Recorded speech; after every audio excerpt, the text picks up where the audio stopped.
napakalaking epekto.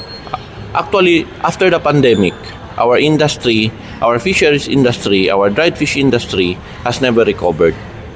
So, sunod-sunod po yung tama sa atin yan. Kumbaga, the industry is falling. Ang krisis po ngayon is not a mga krisis lang, napakatindi po ng krisis ngayon. That is why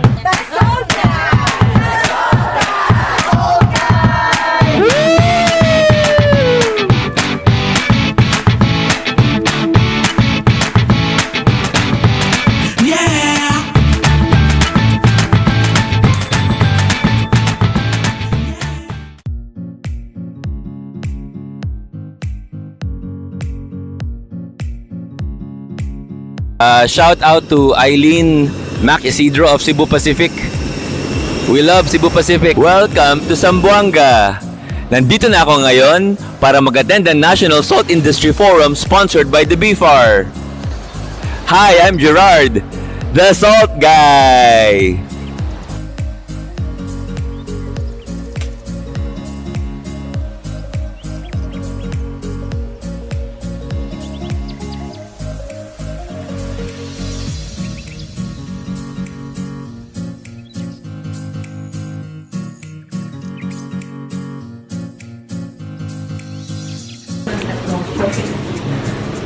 Magandang hapon, nandito ako ngayon sa Zamboanga City. Nasa office po ako ni Mayor Keimer Olazo. Good afternoon everyone, welcome to Zamboanga City. Kumusta po kayo lahat dito? Thank you. Mayor, napakaganda ng city mo sa Zamboanga. I just arrived this morning. And tell me about your good governance po dito, Mayor, sa Zamboanga City. Well, pertaining to good governance, marami po kasi, ang daming problema. When I took over as city mayor, I faced a lot of problem, no? Not only problem for economic and problem for security. Ang dami, lahat. Including tinatawag natin health issues. So, yun, we're trying to solve it one by one. It's not easy, but apparently we're going there. Oh, very good, Mayor. Is that why you think you got the mandate na pinili po kayo ng electorate kaya ko na-elect naging mayor ng Zamboanga? I don't know. Maybe they like me over other than the other candidates, siguro. But then, of course, giving good services to the people is my top priority ever since I was a Barangay Kagawad City Councilor. Then, when I became the first district representative, so good services to the people, yun ang top priority ko. Yes, from congressman to mayor of Zamboanga City. Mayor, tell me about your nutrition program. Nabalitaan ko kay Dr. Meravite sa CHO na napakaganda ng running natin sa nutrition program dito sa Zamboanga. Can you tell me about it, sir? Well, pertaining to our nutrition program, well, I think we can call our very good and beautiful Dr. Mirabite to explain further more kasi mas alam niya. But of course, being a city mayor, we're very supportive to that. I've been very supportive to that. But of course, everything on hand, she can explain to you one by one. Doctora, please come here. Oh, yeah. Yay! Ito ngayon, Dr. Dulce Meravite. Welcome to the Salt Guy. Yeah. So I'm Dulce, your Salao. That's sweet. Dulce is sweet and salt is, yeah. Dulce and salt, tamang-tama, in one channel. Okay. Yeah, so actually, Tell me about your nutrition programs man dito sa Zamboanga, napakaganda. yeah, so with the leadership of Mayor Keimer, our nutrition program is doing well. No, actually we got the second award, no, yung ano namin, Green Banner Award.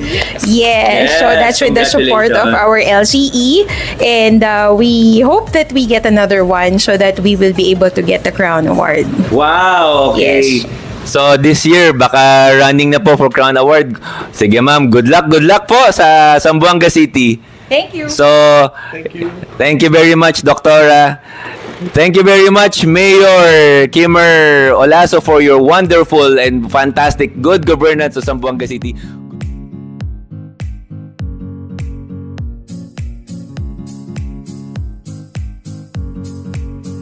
Si National Director Toto sa Lilig, sa BFAR National Directorship. Bang mensahe natin para sa mga Filipino consumers natin na hindi pa nalalaman ang importansya ng asin at ano ang support ng BIFAR para sa ating mamamayang Pilipino? Maganda Sir Gerald yung tanong nyo about doon sa ating mga nakikinig sa buong Pilipinas na mga ating, alam ko, isa sa mga number 1 po, basic needs po ang asin. Talagang hindi po maluluto yung ating pagkain na especially ating mga lahat po ng ulam. Lahat po ng ulam ay kailangan po ng asin. So, right now, sa mga ating consumers, try to visit sa nearest office ng BIPAR para magtanong kayo kung saan po ang pinakamurang na makabili kayo sa mga local producers.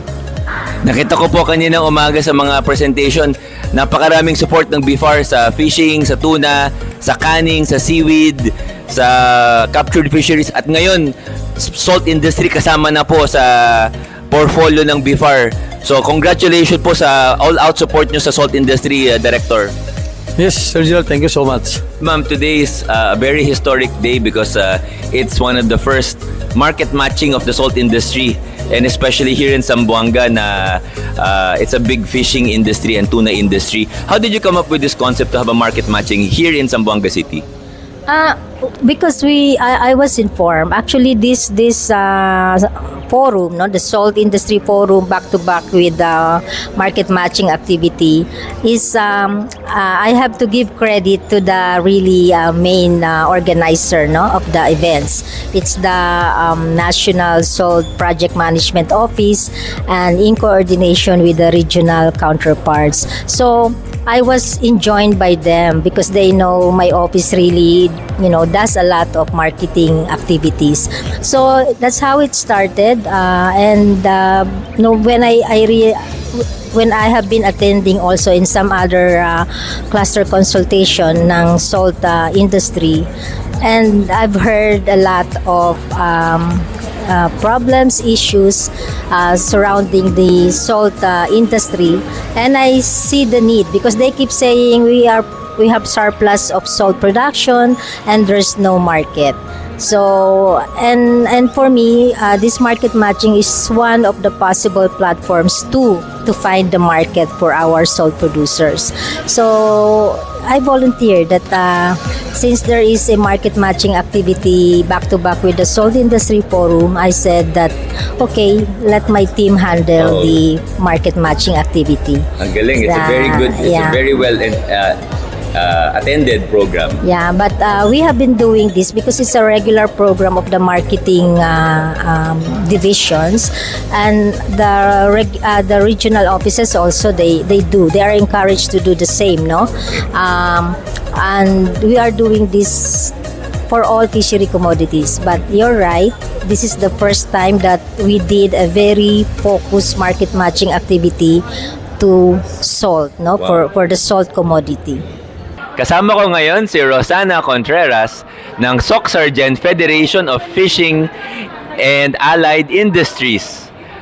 Today, she had a very, very interesting talk about the tuna requirements and the fishing industry requirements for the salt industry. And I'd like to ask her to basically encapsulate, ma'am, why is salt so important to the fishing industry sa Philippines? Napakalaking volume of salt ang ginagamit namin sa tuna industry, from the capture to the processing to our cold storage facilities. Kailangan po namin ng salt, and being that hindi lang siya basta additive to our canned tunas or what, but with salt we need them to ensure that our products are fresh from the fishing ground until it's being processed.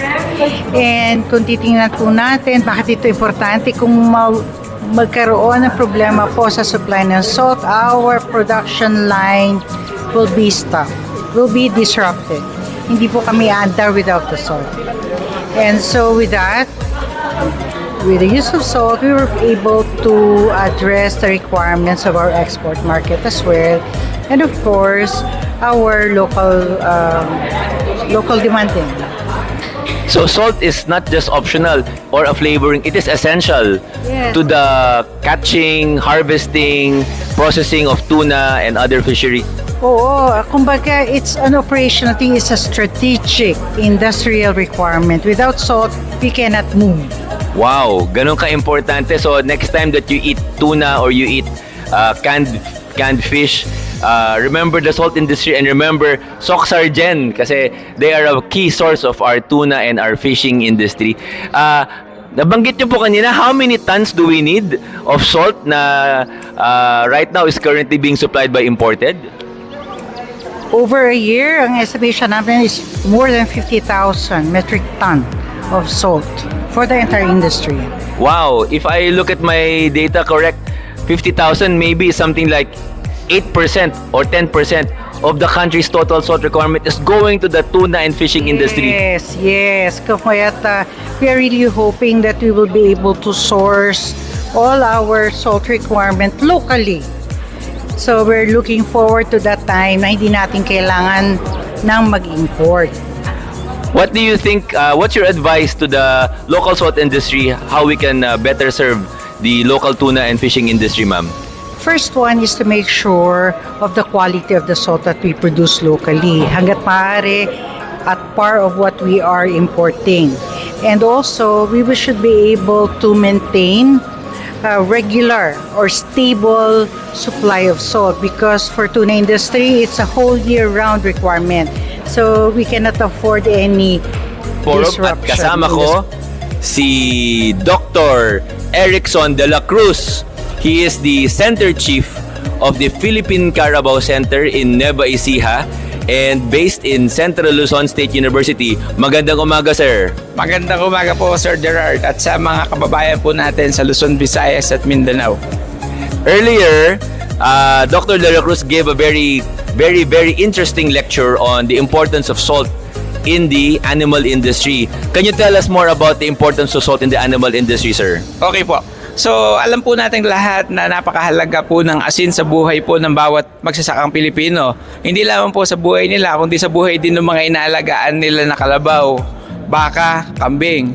So, with the new expanded law, the Republic Act 12308 po, ang Animal Industry Development Competitiveness Act po, lumaki ang budget po ng ating livestock sector. So, meaning to say, kung malaki ang budget, malaki ang pangangailangan din para sa nutrition improvement po ng ating mga inaalagaang hayop. So, meaning to say, kakailanganin po natin ng asin para sa kanilang requirement for daily diet. Wow, that's very good, sir. So there will be a parang collaboration between the salt industry and the animal industry. Yes. Tell us about the mandate of your center, sir. Okay, Philippine Carabao Center at Central Luzon State University, our host university is the Central Luzon State University in Nueva Ecija. So, we operated almost 33 years of its existence in the Philippine archipelago. Okay. So, Philippine Carabao Center composed of 12 regional centers, 5 in Luzon, 4 in Visayas, and 3 in Mindanao. Wow, dami na pala. Yes, Okay, sir. Great. So, when you do the center, ano po yung mga activities ng center? How are we reaching out dun sa mga magsasakang Pilipino and how does it impact the lives of our Filipinos consumers? Okay po. Sa Philippine Carabao Center po in general and PCCC LSU in particular, we have the Carabao Development Program composed of the 3 major programs: the Carabao Based Enterprise Development Program, Genetic Improvement Program, and Research and Development Program. So we entrusted female buffaloes to all our constituents in Luzon, Visayas, and Mindanao, and we also entrusted bulls to upgrade our genetic improvement of our carabaos. So 33 years of its existence, so pinasok na din natin ang leather production. Kaya nakikita natin na ang asin po ay magagamit ng Philippine Carabao Center hindi lamang bilang pagkain ng mga kalabaw, kundi pati na rin po sa leather production process po natin dito sa ating bansa. Wow, very good. So ang dami palang gamit ng asin sa animal industry. Yes, sir. Meron yung feed na kasama sa feeds, Yes. meron yung kasama sa leather, Yes, sir. at meron din kasama sa pagluto, pag magluluto Yes, ng sir. karne. Opo. Karne, kasama rin po sa preservation rin ng gatas, although hindi po ganun kalaki yung percentage niya, pero still, we need salt for our daily living.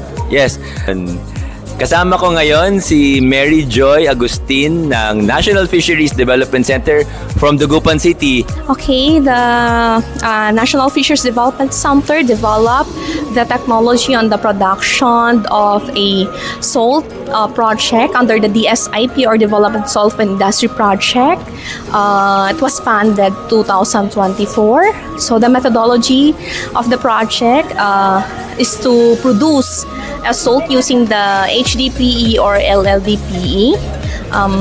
The same time, since the center also developed the value addition of the salt industry or the salt itself, this project also is can adapt by our stakeholders, even our salt beneficiaries, the salt producers. So we invite everyone to Wow. Ano-ano yung mga iba't ibang klaseng value-added salt na nagawa na ng center ninyo, your project? Yeah, we have a lot, 7 variant po ng asin into value addition. So we have the malunggay or the malunggrin, the spicing, the tanglasin or the tanglad, pepperine. We have also the raw one, and pepperine spicing or yung mga ano po natin na pwede po natin gamitin na pangsausawan po sa ating mga prutas like mangga. Ayan, ano pa po ba yung mga yon, and ano rin po, may mga i-develop pa rin po yung center na another, kumbaga pasabog din po para po sa ating asin industry. Yon, so sana makapunta rin po kayo sa BFAR NFDC Dagupan para makita po natin kung paano po ito ginagawa. Ayan. Thank you, Ma'am Joy. So, yun, narinig niyo na po kay Ma'am Joy Agustin. Pwede kayong sumulat sa tanggapan ng NFDC sa Dagupan, right to the director, or you can visit the center there in Dagupan City.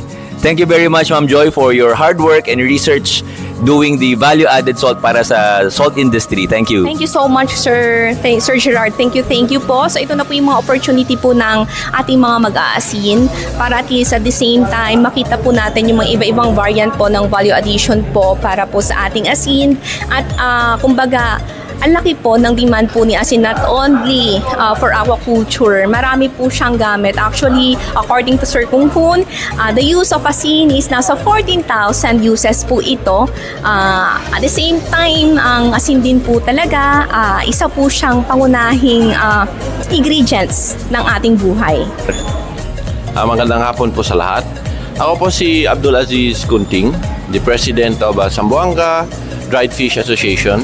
Ako rin po yung President ng Zamboanga Online Sellers Dried Fish Association, and at the same time, Operations Manager ng Zamboanga Crayfish Cooperative. So isa po kami sa mga biggest buyers, yung mga nagbibilad.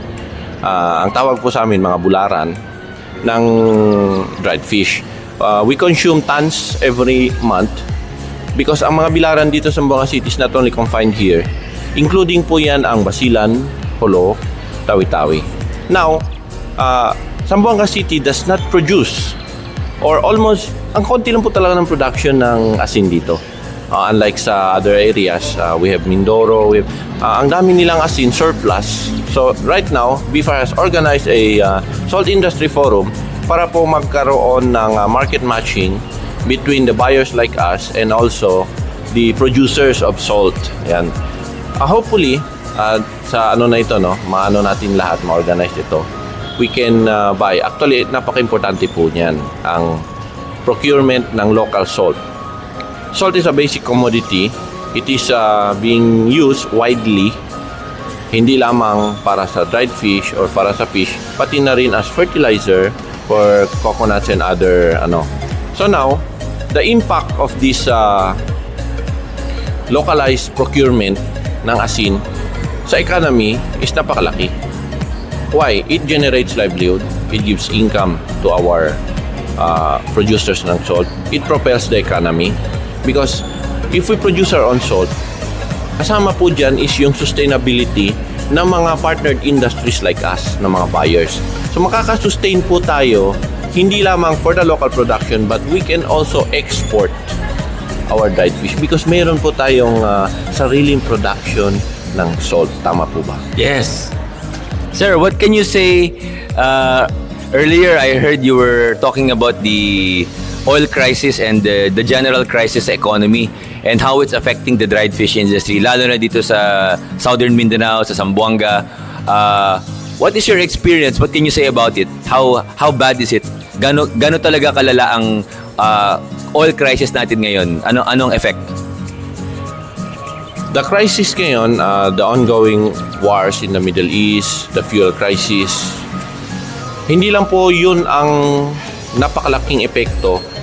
Actually, after the pandemic, our industry, our fisheries industry, our dried fish industry has never recovered. So, sunod-sunod po yung tama sa atin yan. Kumbaga, the industry is falling. Ang crisis po ngayon is not a mga crisis lang, napakatindi po ng crisis ngayon. That is why the fishing industry in Zamboanga has already, nag-press ko na po sila. The President, Jedrick Yap, and the SOFIL, si Engineer Julius. It's because, we really need ASAP. Kailangan na talaga ng government intervention. We need grants. We need, hindi lang basta-bastang ayuda. Because if the industry will fall, napakarami ang affected dyan. Livelihoods will be lost. Workers by the thousands. Nasabi ko nga is, since the pandemic, we have never recovered. Our fisheries industry, our dried fish industry, which is one of the major livelihoods, because we are an archipelago, we are surrounded by islands in the ocean. Major livelihood po yan ng ating mga kababayan. Now, the crisis has literally changed the landscape, not only of our economy, but of our country itself. Nakikita nyo naman, ano ang nangyari talaga ngayon. It's all over the news na Zamboanga declared the state of calamity, other regions also. So, this hindi po biro ang nangyayari ngayon. That's why we must all unite. Tayo po, the government, tayo. We must all unite to solve this problem, to survive this crisis actually. We are in a survival mode right now. We really need government intervention. We need grants. We need the appropriate coordination po talaga because a strong program should be created. Yung existing government programs po that was prior, their data or their programs was prior to this crisis, hindi na po siya ganon ka-effective ngayon.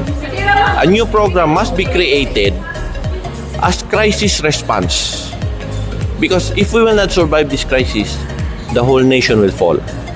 The economy itself will fall. Napaka-critical po ng situation natin ngayon.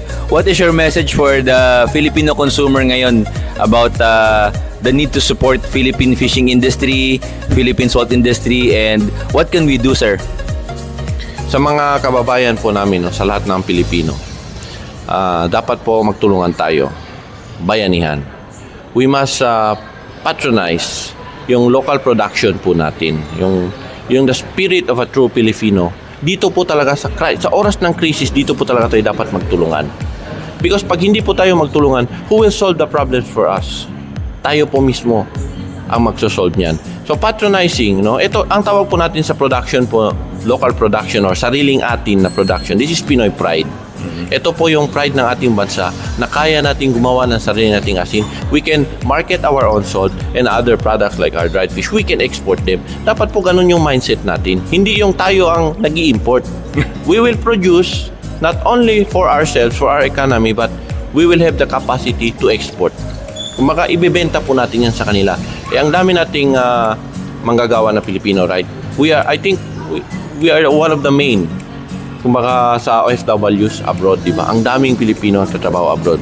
It's because kulang nga ang opportunities dito sa Pilipinas. But if we will have a very big salt industry or whatever industry, the dried fish or the fisheries industry, hindi na po mag-abroad ang mga Pilipino. Dito pa lang, sufficiently we can produce and we can export. We will be raking in the dollars. Di ba? Tayo yung magiging milyonaryo. The Philippines will get rich because we will not only be sustaining the local industry but also the export potential of our products. And we can do that actually. Napakagandang message from Sir Ranger. Filipino pride po at tayo-tayo rin ang magtutulungan bilang Nandito kami ngayon kasama kong mga buyer ng salt dito sa Zamboanga. Sila yung mga participants ng matching forum para sa BFAR sponsored National Industry Salt Forum. Magpakilala nga po tayo. Ano pong pangalan nila, sir, bilang buyer ng asin? Ako po si Danilo de Ordista. Galing po ako sa General Santos City. Isa po akong cooperative manager sa Jinsan Peaceport Top-Down Drivers Multipurpose Cooperative. So nandito ako ngayon para mag-attend ng forum ng National Salt Forum. So una sa lahat, ako'y nagpapasalamat na nakarating ako dito para mapaabot namin yung mga issue o mga problema tungkol sa asin natin dito sa Pilipinas. Sa tingin nyo, sir, bakit importante na bibili tayo ng asin na gawang Pilipino, na gawa dito sa atin sa Pilipinas? Bakit siya mahalaga? Of course, talagang mahalaga ang asin ng Pilipinas kasi una-una, mayroon tayong asin sana dito sa Pilipinas kaso wala tayong nabibili na mura dahil siguro may mga imported na medyo mababa ang presyo. Pero sa totoo lang, walang kaibahan ng asin natin doon sa ibang bansa dahil una-una magagamit natin talaga ang asin natin dito sa lalo-lalo na sa isda. So bilang cooperative ng Jinsan Peaceport, malaking tulong sa amin na kami ay nagtitinda ng asin. So dito pinaabot namin ang problema tungkol sa asin. So malaking bagay ito na gusto namin talaga maka-link up o makakita ng magagandang supplier ng asin para matulungan naman natin ang maliliit na manggagawa ng asin dahil alam namin o alam ko mismo personally na ang asin dito sa Pilipinas lalo na doon sa Jinsan na gumagawa nag-farm ng asin ay nalulugoy at saka pangalawa wala na sila sa ganong industriya. So we are losing the industry of salt here in the Philippines. Ano po sa tingin nyo, sir, ang magandang kailangan action natin sa pamahalaan natin? Of course, kailangan namin ang intervention ng national government. Lalo na sa tulad ngayon, ang presyo natin ng asin ay tumataas na dahil ang ating asin ay madalas galing sa import, galing ibang bansa, lalo na sa Australia. So isa yan sa dahilan na talagang sumisigaw ang mga buyer ng mga asin tulad namin. Sayang naman kung hindi namin makuha yung asinan na dito lang pala sa Pilipinas. Kung kulang lang talaga ang yung tinatawag na komunikasyon. Kung alam lang namin na may malapit pala dito makuna ng asin, dito lang kami kukuha. So ano pong message nyo para sa mga namimili ng asin dito sa Pilipinas, lalo na mga buyers natin, lalo na sa fishing industry? Ano pong magandang mensahe po ninyo? So ang masasabi ko lang na sana suportahan tayo ng gobyerno na i-regulate yung presyo ng asin para lahat ang Pilipino ay maka-afford, lalo na sa mga tulad namin na gumagamit ng araw-araw gumagamit ng asin para sa isda at saka sa ibang mga layunin na ginagamit ang asin. Kaya alam natin ang asin ay isa sa pinaka-most o pinaka-basic commodities na ginagamit ng tulad sa tao. Hindi lang sa tao. Mismo ang hayop gumagamit ng asin. At saka mga halaman. So, ang importante, ang gobyerno nandyan para tutulong sa mga maliliit na mga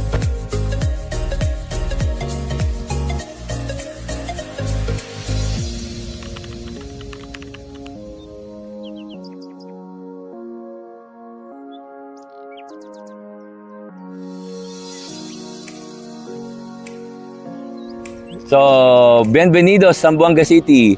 Kasama ko ngayon si Mr. Joey Lorenzo. Siya yung president ng Talon-Talon Salt Farm Association. Yes. Good morning, Sir Joey. Good morning. I learned from Sir Joey na itong salt farm pala to was built pa by his grandfather. Yes. Can you tell us about that story na how your grandfather came from China and built this? Yeah, my grandfather came from China, shaman, We went to Zamboanga City, then they built this farm 1937. Wow, okay. Yes. So, marunong na yung father mo mag-salt farming? Yes, dito na born yung father ko, then my grandfather teach my father to farm salt. Wow, okay. So, they operated for so many years? Yeah, so many years, but unfortunately they stopped production. They stopped the production way back 80s. So, I don't know, climate change o anong factor, but now I want to bring back the salt production here in Zamboanga. Wow. So, we now aim to revive and revitalize the salt industry of Zamboanga City. Yes. So, that's Mr. Joey Lorenzo. Good luck, Mr. Joey. Yeah, thank you. Yes. So, yung nasa background natin ngayon, you can see here, It's the greenhouse. These are the very innovative greenhouse type salt farm na was also a project of the BFAR for Zamboanga City to make possible the revitalization of the salt industry here in Zamboanga City. Describe mo naman ng konti, Joey, yung greenhouse type. What is your experience? Okay man siya para sa sa weather, may for the weather and for the harvest, maganda din ang mga yung salt. So it makes possible kahit na iba-ibang climate or maulan, meron ka ring pang salt production. Salt production basta may araw. Ulan ngayon, bukas araw na. So walang salty pa yung brine. Oh, that's very good. Ano bang mga naging challenges ng salt production dito sa Zamboanga City? Yun, weather, climate change, yun. Isa na. What's happening in climate change now? What do you feel? You cannot control the weather. Bukas may ulan, tapos ganun. Ganon. So, I see. So, ano naman na naging support ng BFAR dito sa... supportive naman si BFAR ngayon. For magbibigay niya mga ito. Mahal ito eh. So, costly. Pero okay naman. We can do salt. Congratulations. So, congratulations on this very pioneering project here in Zamboanga City. Congratulations to Sir Joey Lorenzo and maraming salamat po BFAR, especially BFAR Region 9. Alsat Kunting, Director Alsat Kunting, and Sir Raymar Bayato. Okay, thank you very much, sir. Okay. Nandito ko ngayon sa Barangay Bolong na halos tabing dagat na, coastal area. At kasama ko si Barangay Captain Ruben Coros. Captain Ruben, ano ang mga hanap buhay dito sa Barangay Bolong? Yes. Our barangay is considered as an agricultural area, which we have our rice farmer, malaking din na area, more or less mga 200 hectares. Meron din tayo mga farmers upland, nagtatanim ng mga kasaba, mais, copra meron din. So on the other hand, our major also livelihood, income ng ating mga bibiyentes, mga taga-Bolong is yung fishing. Fisher pork. Mga fisher pork. So yung asin po ay bago lang yung asin. So bagong product namin dito sa Barangay Bolong, doon sa may Pitas Island, just a minute travel to the Pitas Island. So isa rin sa ating one of the products that we can say na Barangay Bolong lang ang meron. Yun. Yun asin Sige. So pupuntahan namin ngayon ng Pitas Island. Yes. Okay? So maraming salamat sa iyong serbisyo at leadership dito sa Barangay Bolong, Kapitan.